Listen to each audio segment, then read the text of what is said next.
Alates täiemahulise sõja algusest Ukrainas on Eestisse jõudnud hinnanguliselt ligi 100 000 sõjapõgenikku.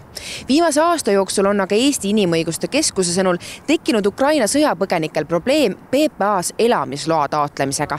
Inimõiguste Keskuse pagulasvaldkonna juhi sõnul seisneb probleem selles, et Politsei- ja Piirivalveamet on alates eelmisest aastast hakanud Ukraina meestelt küsima sõjaväepiletit, mida paljudel aga ette näidata pole. Probleem ongi selles, et neid dokumente küsitakse, mida inimene ei saa tegelikult üldse näidata, sest tal lihtsalt kas ei ole kunagi olnud seda sõjaväepiletit või tal ei ole võimalik ennast Reservplussi kanda sisse, et lihtsalt puhtfüüsiliselt see ei ole võimalik. Aga neid dokumente nõutakse ja siis kui sa ei ole need esitanud, siis jätakse taotlus läbi vaatamata, siis inimene jääbki lihtsalt siia ilma elamisloata.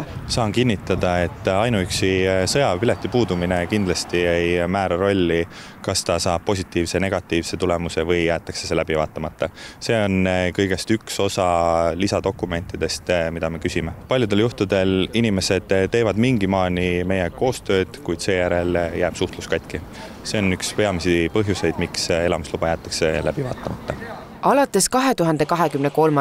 aastast on välismaalaste seaduses ka kirjas, et tähtajalise elamisloa puhul tuleb anda infot varasema ajateenistuse kohta. Sõjaväepiletit küsitakse lisadokumentina seetõttu, et kuivõrd igasuguse rändega seonduvad riskid, on julgeoleku vaatest oluline teada, milline on inimese sõjaväeline taust. Viimastel aastatel on näiteks tuvastatud ka juhtumeid, kus Eesti elamisluba soovib välismaalane, kes on varem teeninud Venemaa relvajõududes. Ma saan öelda, et alates sõja algusest me oleme läinud oma protseduuris palju põhjalikumaks, karmimaks, me oleme läbi oma enda praktika õppinud saanud paremaks ja kindlasti on see koht, kus inimesed tunnevad, et võib-olla me olemegi liiga karmid, aga see kõik on selle nimel, et meie enda inimestel Eestis oleks hea ja turvaline elada. Inimõiguste Keskuse esindaja sõnul jäetakse täna läbi vaatamata taotluse korral Ukraina sõjapõgenikele siiski varianti Eestisse jääda, kuid seejuures ilma sotsiaalsete garantiideta. Kui me räägime näiteks perest, kus kasvavad näiteks lapsed ja laste elamisluba on seotud nende vanematega. Ja siis kui vanemad ei saa elamisluba, järelikult ei saa ka elamisluba ka ju lapsed. Ja siis kui laps näiteks käib 9. klassis, tal on vaja eksamit teha, kuidas laps eksamile pääseb, ainult ID-kaardiga. Kui ID-kaarti ei ole, eksamile ei pääse, kooli lõpetada ei saa. Rändemenetlustalituse juht kinnitab siiski korduvalt, et elamisloa taotlus jäetakse läbi vaatamata ainult põhjendatud juhtudel.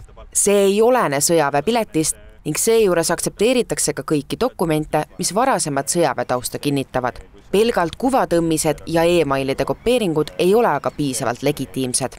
Mis puudutab Eestisse jäämist, siis siin kehtivad erisused. Kui ukrainlane viibis Eestis või Ukrainas enne Vene Föderatsiooni täiemahulist rünnakut Ukraina riigile, siis talle laskuvad erisused ning ta võib meie riigis viibida. Kui see inimene ei olnud siin sellel ajal ja PPA otsustab, et põhjusega me sulle elamisluba ei anna, siis ta peab riigist lahkuma. Siis on inimesel võimalus vaidlustada oma otsus, taodelda elamisluba mõnel muul alusel või ta on sunnitud riigist lahkuma.